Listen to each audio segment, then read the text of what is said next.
카메라가 지금 한동훈 비대위원장 쪽으로 많이 쏠려 있는 시점인데요. 지금 이준석 전 대표 오늘 상계동 갈비집에서 탈당 선언을 한다고 합니다. 이 식당을 이렇게 장소로 정한 것도 좀 의미는 있을 것 같은데. 의미가 있죠. 아무래도 이제 원래 계획은 국회에서 하기로 했다가 일정을 예. 바꾼 거거든요. 뭐 이런 생각이 들었어요. 갈비집 하면 이제 고기를 굽는 판이 있잖아요. 판갈이 하려고 하는 거 아닌가 이런 생각이 개인적으로 들었는데 심오하군요. 판갈이. 뭐 저의 개인적인 생각입니다. 예. 이거는. 근데 일부러 그런 것 같고 또 민생 속으로 들어간다 이런 의미 좀 있는 것 같아요. 그리고 이제 상계동이랑 저희 갖고 있는 상징성도 좀 있지 않겠어요? 이런 부분들이 결국은 장소를 바꾸는 이유가 되지 않았나는 생각이 들고 또 하나는 이제 함께 하기로 예상됐던 분들이 지금 함께 하는 것을 좀 주저하고 있는 것 같고 이러다 보니까 결국 국민과 함께 하겠다는 의미를 좀 강하게 보여주려고 했던 것 같아요. 예. 정치권에 누가 함께 한다고 하면 사실은 국회에서 하는 게 더 힘이 받을 수 예. 있잖아요.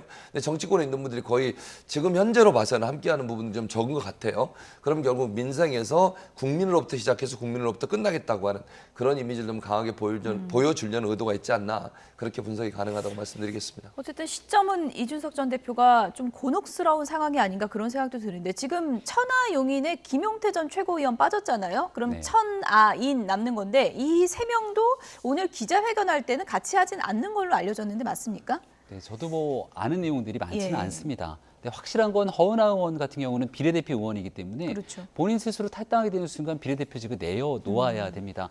탈당할 가능성이 없다 이렇게 볼 수 있는 게 맞을 것 같고요. 지금 함께 하겠다는 사람이 이기인 의원 정도가 아마 이준석 전 대표와 같이 가겠다는 생각 같은데 이 전 대표가 시종일관 얘기하고 있는 건 양당 정치에 대한 불신에서 새로운 공간을 찾겠다는 거거든요. 조금 전에 이 고깃집 얘기를 하셨는데 노회찬 전 의원이 꺼냈던 가장 유명한 비유 중에 하나가 이 삼겹살 불판론입니다. 낡은 불판에 시꺼멓게 타 있는 불판에 고기만 바꾼다고 바뀔 수 있는 건 없으니 결국 불판을 예. 갈아야 된다라는 얘기들을 해왔는데요. 지금 그 같은 과거에 노회찬 전 의원이 했던 불판을 가꿔야 된다라고 하는 제3정당에 대한 메시지를 내기에는 이 전 대표의 소구력이 좀 많이 떨어진 게 아닌가 생각합니다. 갈비집에서 이준석 전 대표 오늘 탈당의 변을 어떻게 내걸지도 좀 지켜보도록 하겠고요. 저희가 시간이 얼마 남진 않았는데 민주당 얘기 좀 중요한 얘기가 있으니까요. 이낙연 전 대표가 이달 초에 김부겸 전 총리 만나서 신당 합류를 설득했다 이런 얘기가 지금 전해지고 있거든요. 예. 이 삼 총리 움직임 어떻게 지금 분석하십니까? 저는 그러니까 김부겸 전 총리나 아니면 그 정세균 전 총리 같은 경우에는 당내 혁신을 의견을 내긴 하지만 그건 당 안에서 해야 된다고 생각해요. 예. 신당 창당이라든지 분당이라든지 아니면 당을 나가서 다른 행동을 하는 것은 그분들은 전혀 동의하지 않고 있기 때문에 이낙연 전 대표가 추진하고 계신 신당에 합류할 가능성은 거의 없다고 저는 봅니다. 그분들도 물론 당내 문제점들을 지적하고 그걸 바꾸려고 노력하는 데는 목소리를 함께 낼 수 있어요. 그러나 그것도 당 내에서 이루어져야 되는 것이지 당의 대표를 했던 분 그리고 총리까지 했던 분이 예. 밖에 나가서 당을 차린다? 이준석 전 대표도 지금 같은 상황인데 이런 태도가 국민들이나 아니면 지지자들의 도움을 받고 지지를 얻어낼 수 있겠습니까? 저는 아니라고 봐요. 예. 그래서 두 분은 전혀 다른 차원에서 접근하고 있어서 협의는 하고 얘기는 할 수 있지만 신당을 창당하고 밖으로 나가서 당의 밖에서 뭔가 하는 부분에서는 동의를 하지 않을 거라고 생각합니다. 전혀 결이 다르게 지금 추진하고 있다고 하는 점 이런 점 때문에 신당 창당을 하고 거기 합류해달라고 요청한다 한들 두 분은 합류할 가능성이 거의 없다고 생각합니다.